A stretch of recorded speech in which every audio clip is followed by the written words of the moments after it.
Hey, welcome back to another episode of Ultimate Affiliate Marketing. I am your host, it's Paul Motley here, and today, gosh, it's Sunday. I do this a lot, to be fair.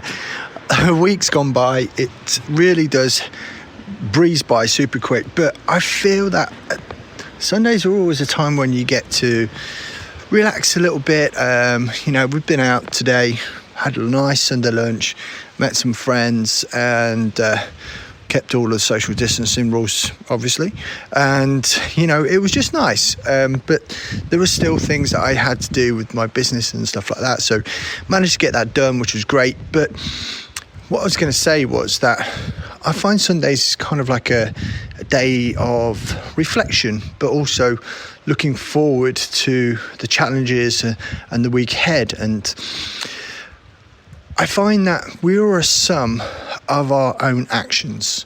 And something posted out today, and it just kind of made me think a little bit. It was kind of like, there's this guy on there showing the results that he'd had since he started doing this very specific program, right? And he's done incredibly well. And sometimes like the green-eyed monster comes out and goes, oh, why didn't I do this? Why didn't I get the same results?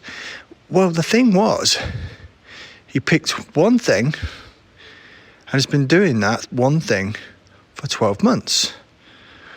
And there's a lesson there. So everyone out there, which is like doing the whole shiny object thing, and there's so many people out there desperate to make a difference in their life. They're desperate to do something and make money and get their freedom or pay the debts or whatever freedom or the goal is, that the big why do we do this, why are we doing it, what's our goals and all this stuff. And I think it's so easy for people's heads to get turned. Now, personally, I committed myself to something back in January of 2020, and for a good 6 months I pretty much did nothing else. And by doing that, it actually earned me a decent full-time income. I could have been going to work for 40 hours a week, doing a regular job. In fact, it paid more than what a regular job was. I would say it was kind of like a decent job, right? And that was the income that I achieved from it.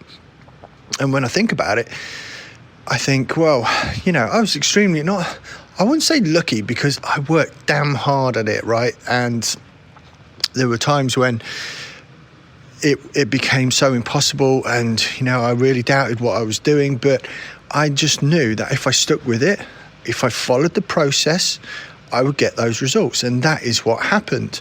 Right now, I'm not saying that you have to do that for the rest of your life, because in my case, it was something where there was kind of like a progression on to go ahead and start doing my own thing as well. So it's all very well. And I think that's what you need to do. Whenever you're looking at buying a course, think about, what is it going to do for you? How are you going to be able to develop an income around it, and then have some form of exit strategy as well? And I remember reading about this many years ago, about people developing brands. And I know that a good couple of people that I know that are online, which have been extremely successful, but their brand isn't their own name. And now I can imagine that is because they are forward thinking. They are thinking about a future exit strategy, because if the brand solely is you, then when you stop, the brand kind of stops, right? So just have a little thought. Now, for me, I think I have been more leaning towards personal branding rather than company branding, but maybe 2021 is when I shift from that and then go to more of a brand name, if you like, so I can separate myself as and when I need to. That exit strategy, because if you build something up which is a tangible asset, then you are able then to sell it on. It's a bit like the local business that I ran. I ran a local business for 24 years, but it wasn't a business on my name. It was a brand, because I knew when time came to move on and sell it, it was easier to do because it wasn't my name. And, you know, I had the customer base, I had the good reputation and everything else like that for the brand name. It wasn't just down to me. And I think that's key. And I think that's something that a lot of people forget about, and they're so busy trying to build themselves up that they forget that in the future, if they decide to incorporate or do anything else like that, it's very difficult to then move on, sell that business if it's just based around your name. But hopefully this kind of makes sense, and I didn't mean to waffle on a little bit, but I kind of like went all full circle on that one.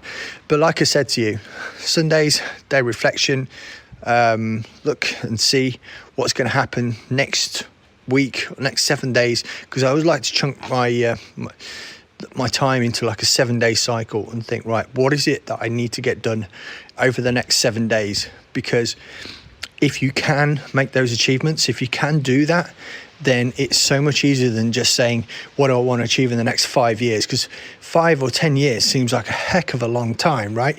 But 7 days is doable. 7 days you can manage, you can work it out. It's something that's almost seems more achievable to do. So I have my set of goals set out for this week. Crazily enough, I'm moving again, which just sounds bonkers after the last 7 or 8 weeks of moving around. But yep, that's happening. So hopefully we're going to get everything done, and I will catch up with you again tomorrow.